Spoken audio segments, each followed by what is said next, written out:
Assalamualaikum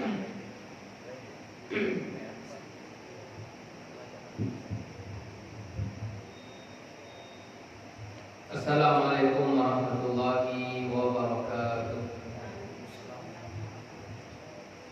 Alhamdulillahirabbil alamin wa usolli wa usallim ala nabiyyina Muhammadin wa ala alihi wa ashabihi wa man tabi'ahum bi ihsanin ila yaumil amma ba'du. Para hadirin Bapak Ibu yang dirahmati oleh Allah Subhanahu wa taala, puji dan syukur kita berikan kepada Allah taala atas karunia dan taufik yang Allah berikan kepada kita, sehingga kita bisa meluangkan waktu kita dalam rangka mempelajari syariat Allah Subhanahu wa taala. Kemudian salawat dan salam kepada Nabi kita Muhammad sallallahu alaihi wasallam. Semoga selalu tercurahkan kepada beliau, kepada sahabat beliau, kepada keluarga beliau, dan orang-orang yang mengikuti jalan beliau. Para hadirin Bapak Ibu yang dirahmati oleh Allah Subhanahu wa taala, pada pertemuan yang lalu kita membahas tentang fikih salat berjamaah. Kita berhenti pada pembahasan atau ada sudah beberapa pembahasan yang telah kita pelajari dari sisi hukumnya. Kemudian dari sisi kapan sholat jamaah tersebut diberikan uzur untuk tidak datang ke masjid. Kemudian juga telah kita sebutkan berkaitan dengan masalah keutamaan sholat berjamaah. Kemudian yang terakhir pembahasan kita adalah berkaitan dengan masalah shaf di dalam sholat. Berkaitan dengan shaf di dalam sholat, yaitu telah kita sebutkan, kita merajaah sedikit, kita ulang sedikit. Shaf laki-laki kalau jamaahnya satu orang, maka dia sejajar di sebelah kanan. Kalau dua orang baru di belakang. Sedangkan shafnya perempuan tetap berada di belakang. Kemudian telah kita sebutkan juga bahwasanya di antara fikih kita mengisi shaf itu adalah kita mengisi yang terlebih dahulu di depan. Selama yang di depan itu masih kosong. Di samping kiri contohnya masih kosong ke dua orang, atau masih kosong di samping situ dua orang belum, maka awal indah boleh membuat shaf baru. Selama shaf di buku masih kosong, awal tidak boleh membuat shaf baru di belakang. Harus kita penuhi terlebih dahulu shaf yang di depan. Nabi kita sallallahu alaihi wasallam mengatakan, la salata limunfaridin khalfas shaf. Tidak ada salat bagi orang yang menyendiri di belakang shaf. Tidak ada salat bagi dia, bagi orang yang menyendiri di belakang shaf. Kapan dikatakan tidak ada salat ini? Disebutkan oleh para ulama, masih ada shaf yang kosong, akan tetapi awak membuat shaf baru di belakang surang. Meskipun berdua orang, meskipun bertiga, paduhan dulu. Kalau sekiranya bertiga. Di shaf buku tadi masih ada membuat surang orang, dua orang lah. Maka yang dua orang itu wajib mengisi. Kemudian yang surang, apabila telah terpenuhi shaf yang di depan tadi apa semua, maka tidak masalah, hanya solat sendiri di belakang shaf. Tidak masalah. Tapi yang dilarang itu membuat shaf baru, padahal yang di depan masih kosong. Dan ada ancaman berpeluang Nabi tadi mengingat para hadirin, la salata, tidak ada salat bagi orang yang berdiri di belakang shaf, padahal shaf buku itu masih kosong. Ada ancaman khusus. Kemudian para hadirin yang dirahmati oleh Allah Subhanahu wa taala, poin yang selanjutnya berkaitan dengan masalah salat jamaah ini adalah yang pasti di situ ada imam, ada makmum, kemudian ada shaf. Ada imam, ada makmum, kemudian ada shaf. Poin yang selanjutnya para hadirin adalah permasalahan ma yatahammaluhul imam anil makmum. Yang ditanggung oleh si imam terhadap si makmum.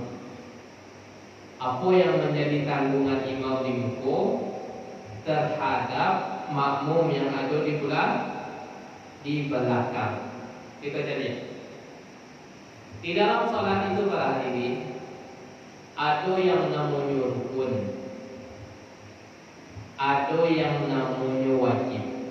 Ada rukun, ada wajib. Nah, apabila awak sebagai makmum, kita sebagai makmum di belakang melakukan kesalahan, ada wajib nan rukun, ada wajib nan wak tinggalkan. Ada wajib nan kita tinggalkan. Contohnya wajib nan kita tinggalkan, lupa untuk berzikir di ruku itu wajib, atau lupa berzikir ketika sujud. Zikir-zikir itu ketika rukun itu wajib. Lupa membaca, wak salat berjamaah. Nah, ketika lupa membaca tersebut, maka si imam tadi telah menutupi kesalahan awak. Imam yang di muka, awak lupa membaca. Imam yang di muka tadi menutupi kesalahan ketinggalan bacaan zikir tersebut. Dia memang. Tapi para hadirin, kalau sekiranya awak sebagai makmum lupa atau tidak mengarajut yang sifatnya rukun, tidak melakukan yang sifatnya rukun. Contohnya posat yang rukun wasabian contohnya Al-Fatihah. Al-Fatihah dalam sholat itu adalah rukun. Nah, makmum tadi di belakang lupa membaca, yakin di rakaat kedua, yakin sabana yakin ambo tadi alun membaca Al-Fatihah. Ambo tadi alun membaca Al-Fatihah di salat zuhur atau salat asar. Alun membaca Al-Fatihah. Ingatnya di rakaat kedua. Betul-betul yakin awak tidak membaca Al-Fatihah. Apakah imam risiko menanggung? Imam risiko tidak menanggung. Imam risiko tidak menanggung. Berarti salat yang rakaat pertama yang tidak ada membaca Al-Fatihah tersebut dianggap tidak ada. Dianggap tidak ada. Berarti ketika imam tersebut salam, awak menambah satu rakaat. Soalnya apa? Soalnya rakaat pertama tadi kosong dari membaca Al-Fatihah. Rakaat yang kosong dari Al-Fatihah itu rakaatnya tidak dianggap. Maka pada rakaat yang kedua tadi sejatinya yang sebenarnya itu rakaat pertama untuk awak, menggantikan rakaat yang kosong dari Al-Fatihah tadi. Jadi para hadirin, kalau sekiranya awak meninggalkan yang rukun, itu tidak ditanggung oleh imam. Tapi kalau awak meninggalkan zikir-zikir, lupa awak membaca zikir di ruku, di sujud, duduk di antara dua sujud, lupa, kosong semana, lupa membaca, maka itu ditanggung oleh si imam. Tapi para hadirin yang dirahmati oleh Allah Subhanahu wa taala, itu pembahasan kita poin yang pertama. Poin yang kedua para hadirin berkaitan dengan masalah fikih salat jamaah yang harus kita ketahui juga adalah berkaitan dengan masalah kewajiban si makmum terhadap si imam. Kewajiban si makmum terhadap si imam.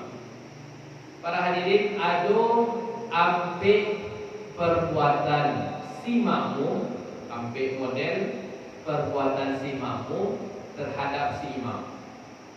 Cie yang betul tiga salah. Cie yang betul tiga salah. Yang ambil tersebut adalah namanya al-musabaqatu, mendahului. Yang kedua adalah at-takhallufu, tertinggal. Cie tadi mendahului. Yang nomor dua adalah tertinggal. Yang ketiga adalah al-muwafaqatu, bersamaan.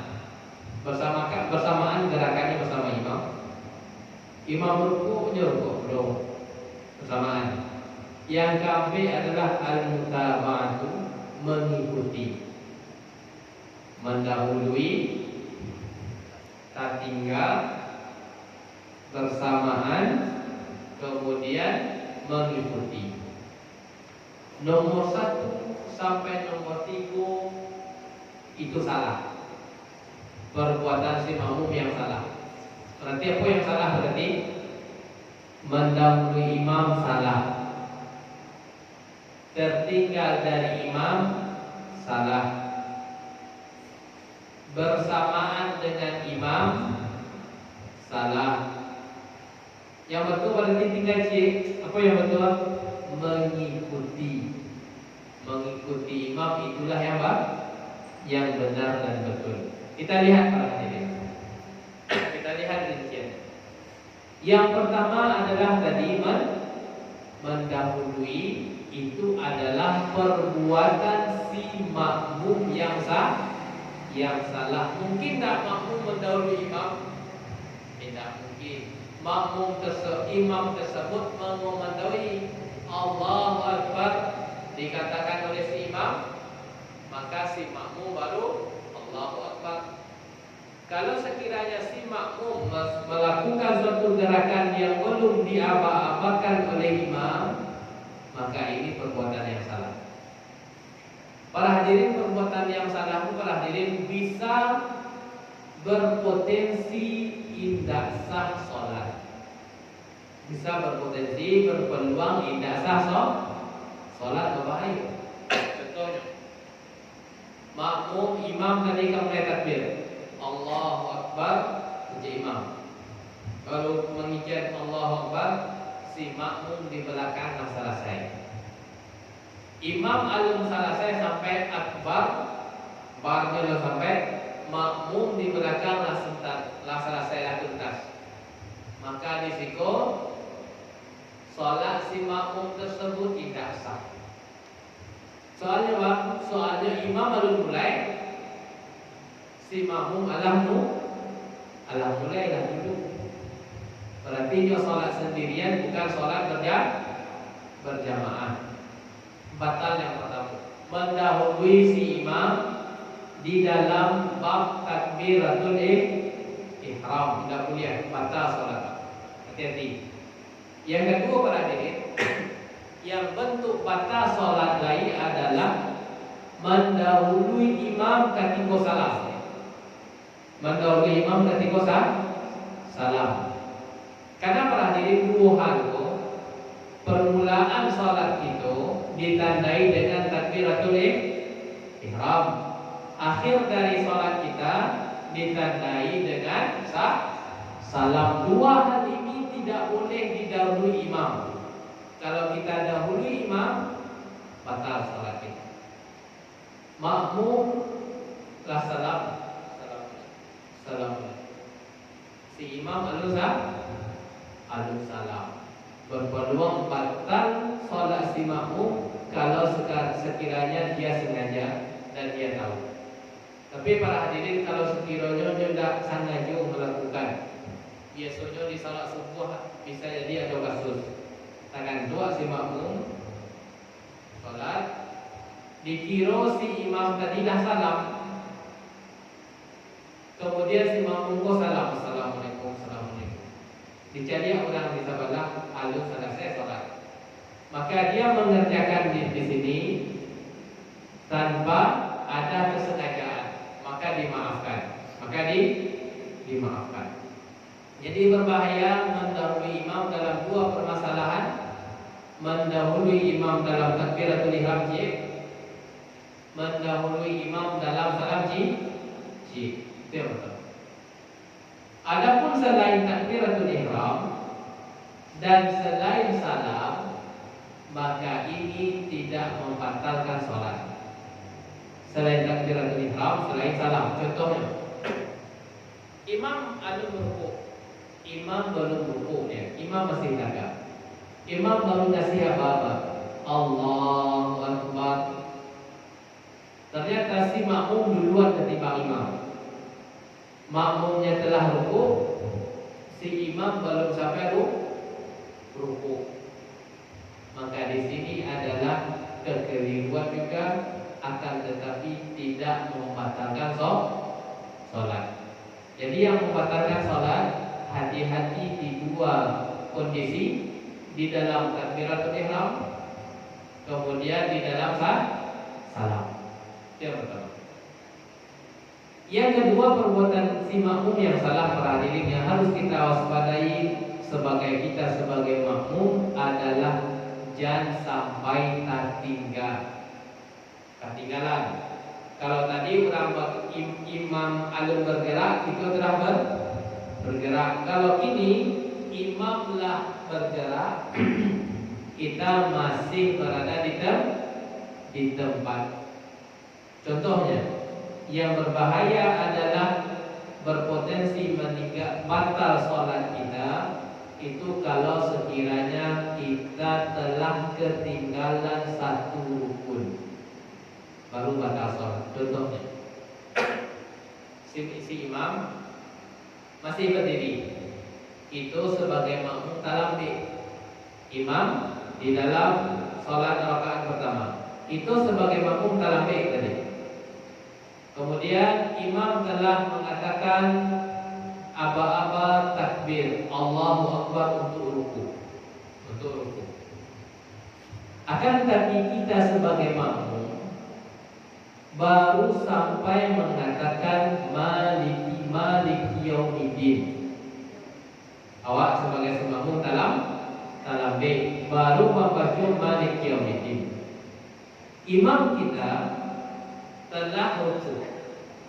Kemudian kita masih melanjutkan maliki yaumiddin, iyyaka na'budu wa iyyaka nasta'in, ihdinas siratal mustaqim. Ternyata imam tadi ruku, kemudian imam bangkit. Imam ruku, kita masih berdiri. Imam bangkit, baru kita ruku. Pertanyaannya, apakah si makmum tersebut dapat ruku bersama imam? Tidak. Imamnya ruku, aja masih sibuk menyelesaikan Al-Fatihah. Kemudian imamnya bangkit, alur dulu ruku ada, bangkit imam baru ruku. Apakah si makmum tersebut dapat rukunya si imam? Tidak, batal sholat. Tidak dapat satu rukun bersama imam, maka batal sholat kita. Catatannya adalah kita mengetahui hal tersebut.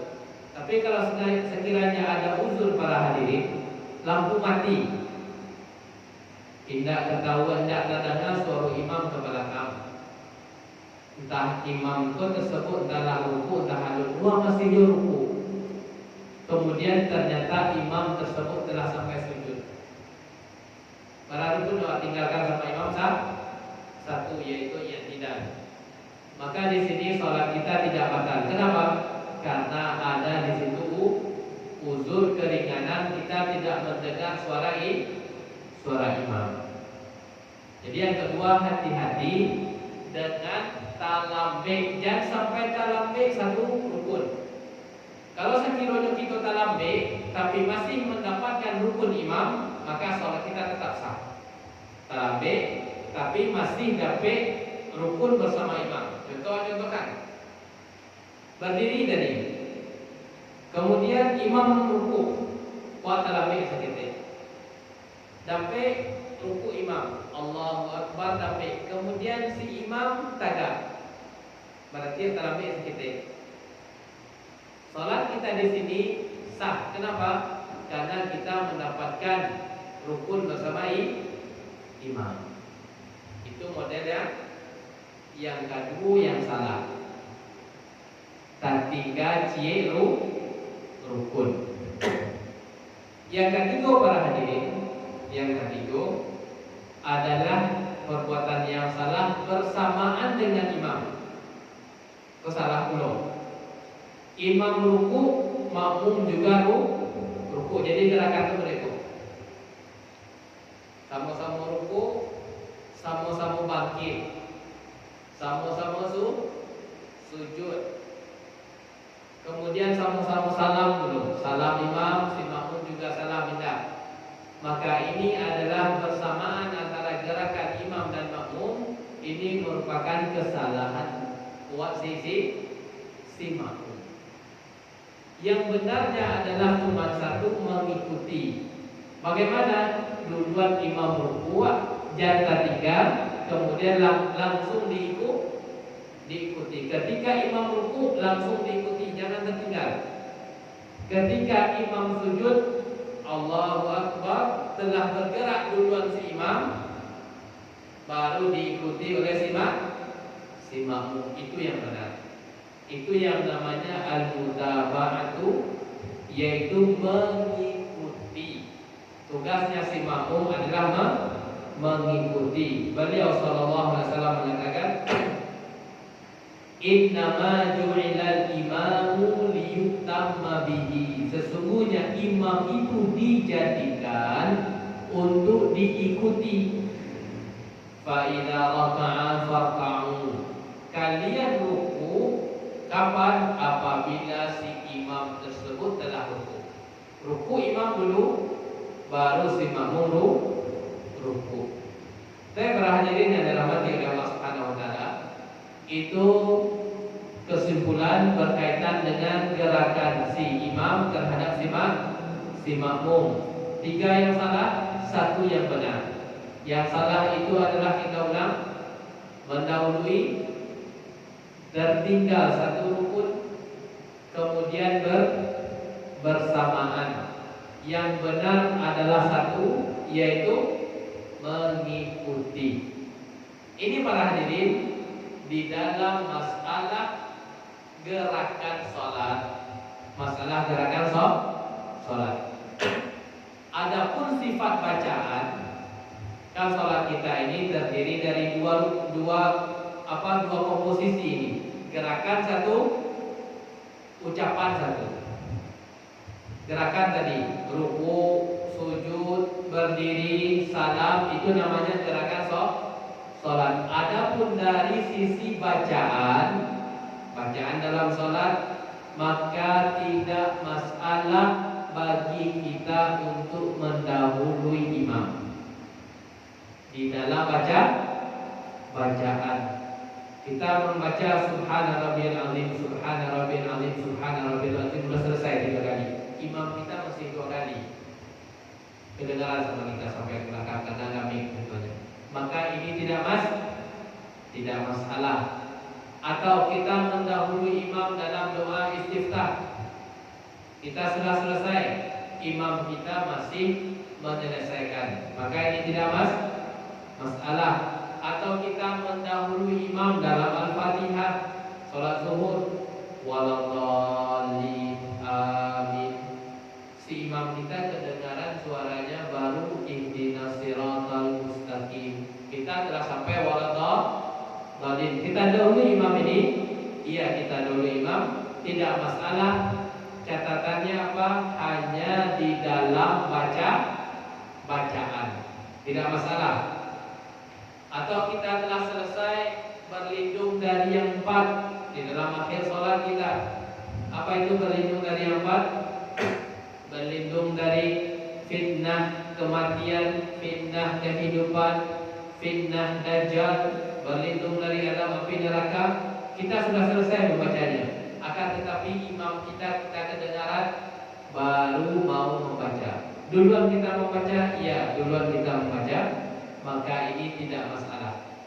Mendahului imam di dalam bab bacaan itu para hadirin itu boleh, tidak masalah. Yang dilarang mendahului imam di dalam gerakan, Baik.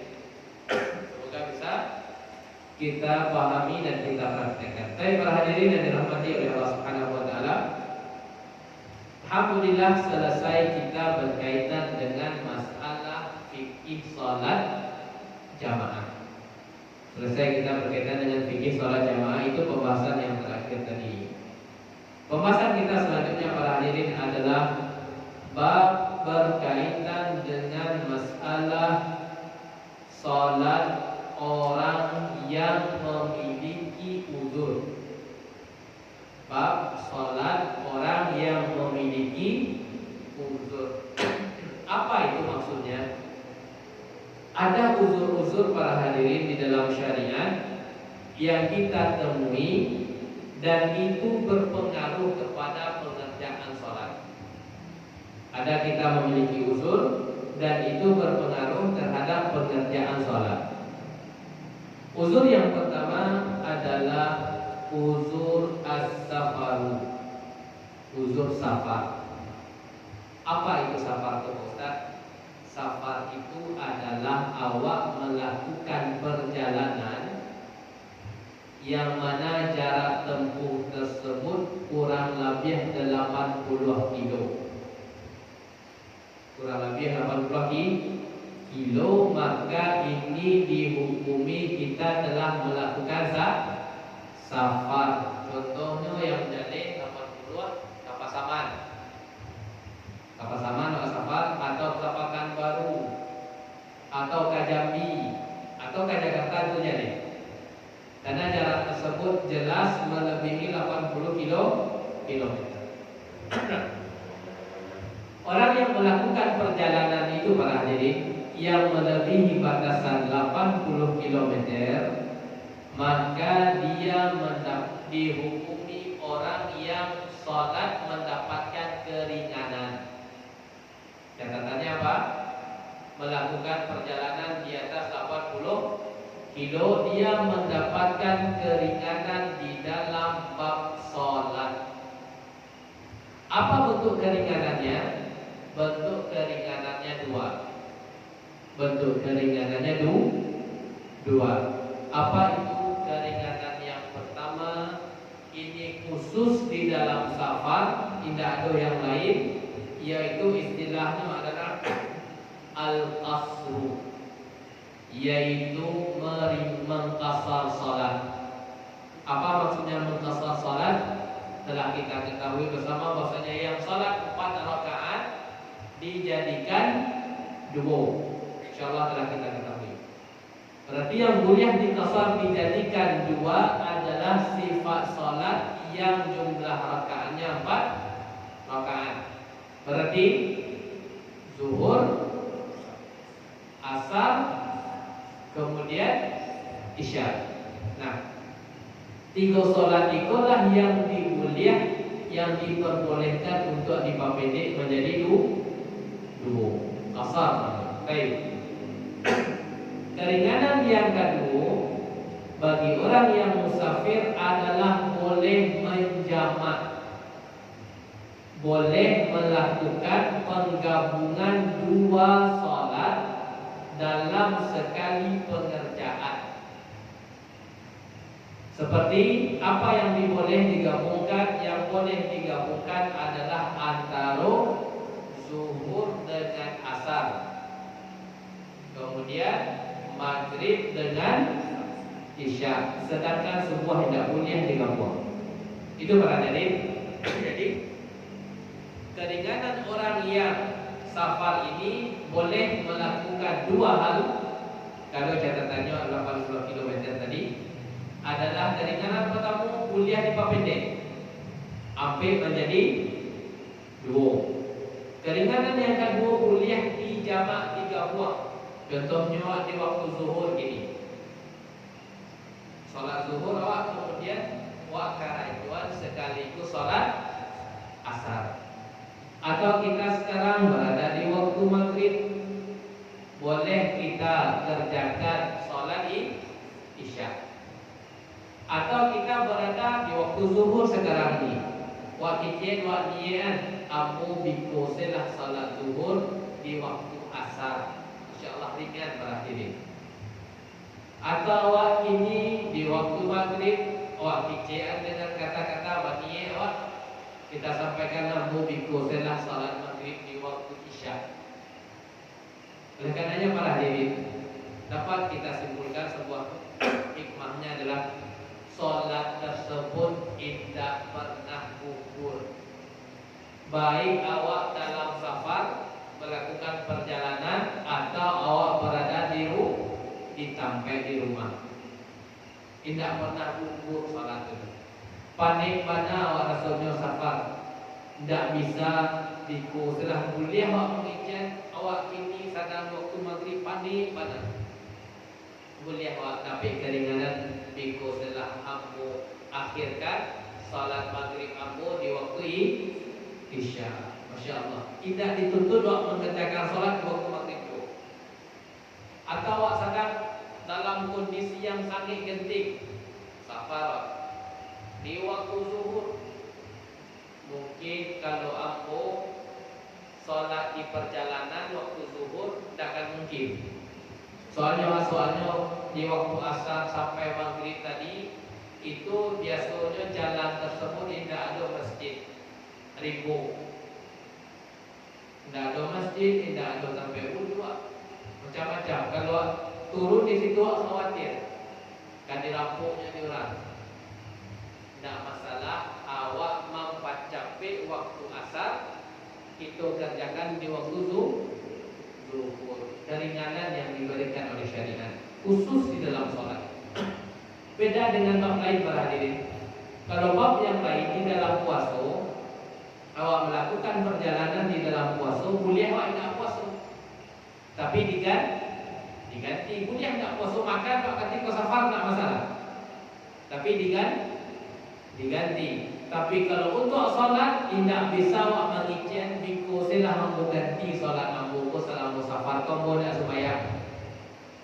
Mau safar 2 hari yang mau safar. Pas 2 hari itu ambu ganti pas setelah sampai di rumah. Tidak bisa.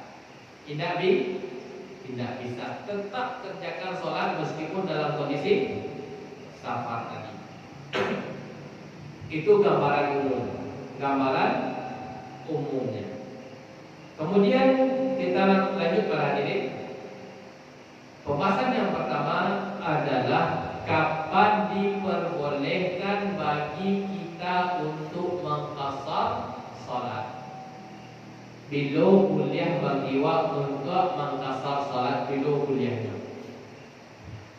Kuliahnya ketika awaklah melakukan perjalanan. Tidak kuliah awak jamak qasar ketika kita masih di rumah. Tidak kuliah awak menggabung salat tapi awak masih di rumah. Tidak kuliah. Puasa pun begitu para hadirin. Tidak kuliah awak membatalkan puasa sebelum awak berjalan dari rumah. Apa batasannya? Batasannya adalah kita telah meninggalkan tempat domisili kita. Kalau di situ apa namanya? Lubuk turun.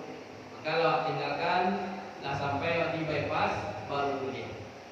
Tapi kalau kita masih di rumah, melakukan perjalanan ke Jambi contoh, di waktu zuhur, masih di rumah kita. Kemudian awak sholat zuhur, kemudian kita gabungkan aja sholat sekaligus. Nanti kita nggak sholat lagi di jalan. Posisi kita masih di rumah, tidak diperbolehkan. Batal sholat asarnya. Batal sholat asarnya. Kenapa? Karena sholat untuk mengqasar itu apabila kita telah melakukan perjalanan. Telah kita tinggalkan tempat domisili kita, telah tidak kelihatan rumah kita, baru boleh start mengqasar sholat. Tapi selama masih di rumah tidak boleh. Tidak boleh awak mengqasar sholat ketika kita masih di rumah, tidak boleh. Karena keringanan tersebut apabila kita telah melakukan start perjalanan. Itu yang pertama. Yang kedua para hadirin, yang kedua adalah berapa lama diperbolehkan mengqasar salat ketika kita telah berada di tempat tujuan. Misalnya pada menjadi anak yang melahirkan atau menghadiri acara pernikahan di rantau atau di mana, para hari kuliah bagi kita untuk melakukan jamak qasar ini. Batasan maksimalnya. Batasan maksimalnya para hadirin boleh bagi kita itu kata sebagian ulama adalah selama 3 hari. Selama 3 hari mendapatkan keringanan bagi kita untuk menggabungkan salat dan mengqasarnya 3 hari. Meskipun kita telah sampai tujuan. Meskipun kita telah sampai tujuan tidak di perjalanan. Awaklah berada di rumah, anak awak di rantau. Lah berada di rumah, di rantau. Tapi diperbolehkan bagi kita untuk mengqasar salat tersebut selama 3 hari. Lewat dari 3 hari, lah hari keempat, hari kelima, baru indah mulia menggabung salat. Indah puluh mempapendek salat di waktunya. Dan zuhur kemudian datang waktu asar, kemudian datang waktu maghrib dan seterusnya. Tapi selama 3 hari ini boleh bagi kita untuk menggabung salat. Menggabung salat dua boleh. Itu yang kedua. Yang ketiga para hadirin yang dirahmati oleh Allah Ta'ala berkaitan dengan menggabung salat ini adalah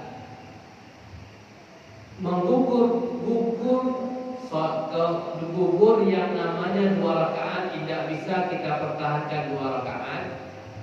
Kita wajib salatnya 4 rakaat kalau sekiranya kita berimam dengan orang mukim.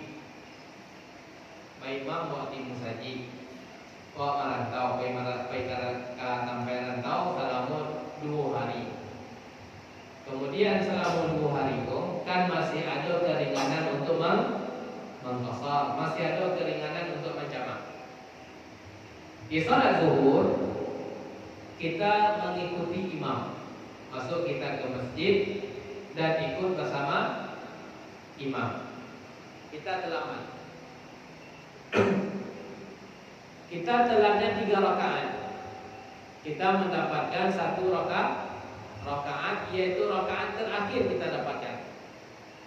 Rakaat pertama, kedua, ketiga kita tidak dapat. Kita ketemu dengan rakaat terakhir. Apakah kita yang sebagai makmum telat tadi menambah 1 rakaat saja? Jawabannya tidak. Kita wajib menggenapkan, menyempurnakan sholat. Berarti kita tambah berapa? 3 rakaat lagi. Kenapa hilang mengqasar sholatnya Ustaz? Padahal saya kan masih musafir. Iya, hilang mengqasar sholat dikarenakan kita mengikuti imam yang mukim.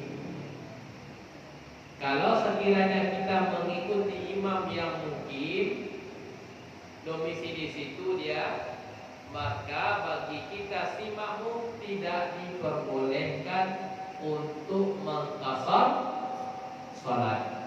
Salatnya jumlahnya sempurna.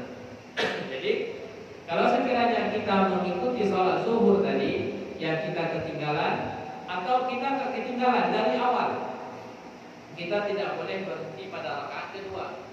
Tidak wajib ikut bersama imam sebanyak 4 rakaat. Wajib. Setelah selesai zuhur, kita selesaikan bersama imam. Kemudian untuk asarnya baru boleh bagi kita mengqasar menjadi 2. Karena apa? Karena kita tidak lagi mengikuti imam. Jadi para hadirin kalau bertemu dengan imam yang domisili di situ, maka tidak ada keringanan mengqasar salat. Penggugurnya adalah imam berimam dengan orang yang mukim. Kemudian para hadirin, berkaitan lagi dengan masalah qasar salat ini. Qasar salat ini adalah yang afdal, yang sangat ditekankan bagi kita yang sedang melakukan perjalanan selama batasan hari tersebut. Yang afdalnya wakarajuan adalah 2 rakaat mengqasar salat. Berarti ketika sampai di waktu zuhur, yang afdalnya bagi kita mana? Ustaz, saya musafir, belum masuk 3 hari. Mana yang afdal bagi saya Ustaz? Salat 4 rakaat atau salat 2 rakaat? Ini tidak berimam ya. Kalau berimam jelas kerjakanlah 4 rakaat. Mana yang afdal bagi saya? Yang afdalnya adalah kita mengambil keringanan, yaitu salat sebanyak 2 rakaat dan salat 2 rakaat. Karena 4 rakaat tersebut adalah salat kekhususan ketika kita berada di domisili. Adapun ketika kita safar, yang afdalnya ada 2 rakaat sampai di waktu asar. Mana yang afdal? Yang afdalnya adalah salat 2 rakaat kalau kita salat sendirian atau kita yang menjadi imam. Boleh bagi orang yang musafir menjadi imam, boleh, tapi dia salatnya 2 rakaat. Di waktu isya juga demikian, dia salatnya 2 rakaat. Yang maghrib tetap 3. Kemudian para hadirin yang dirahmati oleh Allah Subhanahu wa taala, manakah yang afdal bagi saya ketika kita musafir? Ma yang rancak Ustaz bagi aku salat mendahulukan salat jamaah takdim atau jamaah takhir. Kalau jamaah takdim berarti didahulukan waktu yang kedua, berarti didahulukan waktu asar kita kerjakan di waktu zuhur. Kalau di waktu maghrib kita dahulukan waktu isya kita kerjakan di waktu maghrib. Itu namanya jamaah takdim, kita dahulukan. Atau istilah yang kedua adalah para hadirin jamaah takhir. Apa namanya jamaah takhir? Kita akhirkan waktu yang pertama, kita kerjakan di waktu yang kedua. Berarti kita akhirkan waktu zuhur, kita kerjakan di waktu asar. Berarti kita akhirkan waktu maghrib, kita kerjakan di waktu isya. Ma yang afdalnya Ustaz? Kamu musafir, kamu melakukan perjalanan. Ma yang rancak kamu kerajuan salat jamaah takdim mendahulukan atau jamaah takhir. Maka para hadirin, yang afdalnya bagi kita adalah ma yang kira-kira pengerjaannya lebih aman dan lebih khusyuk. Mana pengerjaannya yang lebih khusyuk bagi kita, yang lebih ringan bagi kita, itulah yang afdal. Itulah yang afdal. Aman kita, khusyuk kita mengerjakan. Kalau sekiranya itu jamaah takdim, maka kerjakan jamaah takdim. Kalau sekiranya itu adalah yang aman bagi kita, yang nyaman bagi kita, jamaah takhir, maka kerjakanlah jamaah takhir. Contohnya kita melakukan perjalanan, kita menemui masjid yang nyaman di waktu zuhur. Nah, yang afdal bagi kita adalah mendahulukan sholat. Kenapa? Karena kita belum tentu bisa sholat di waktu asar nanti. Entah itu macet, entah itu masuk di masjid, entah itu model ma'wah, tidak tahu. Maka kalau kita mendapatkan rasa aman itu di waktu awal, maka kita mengerjakan jamaah takdim. Kalau sekiranya para hadirin rasa nyaman itu diakhirkan, maka kita akhirkan. Kita sedang melakukan perjalanan sedikit, kita kita sedang melakukan perjalanan yang mana kondisinya sepi, waktu zuhur telah masuk, khawatir kita, maka boleh yang afdal bagi kita adalah kita akhirkan sampai kita berada di tempat keramaian. Kalau kita khawatir dalam melakukan perjalanan, langgar di waktu zuhur langgar masjid kemudian ribu dan setelah. Maka yang bagusnya bagi kita adalah kita akhirkan sampai kita mendapatkan tempat yang ramai, tempat yang nyaman menurut kita. Jadi manakah yang afdal, jamaah takdim atau jamaah takhir? Tidak ada keterangannya. Yang afdalnya adalah manakah pengerjaannya yang aman dan khusyuk bagi kita. Ini jawabannya. Kalau khusyuknya jamaah takdim, kerjakan jamaah takdim. Kalau aman dan khusyuknya jamaah takhir, maka jamaah takhir. Jadi kaidahnya demikian para hadirin.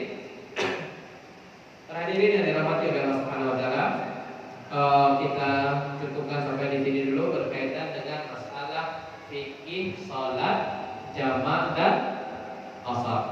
Kita lanjutkan pada pertemuan yang selanjutnya. Semoga bermanfaat bagi kita.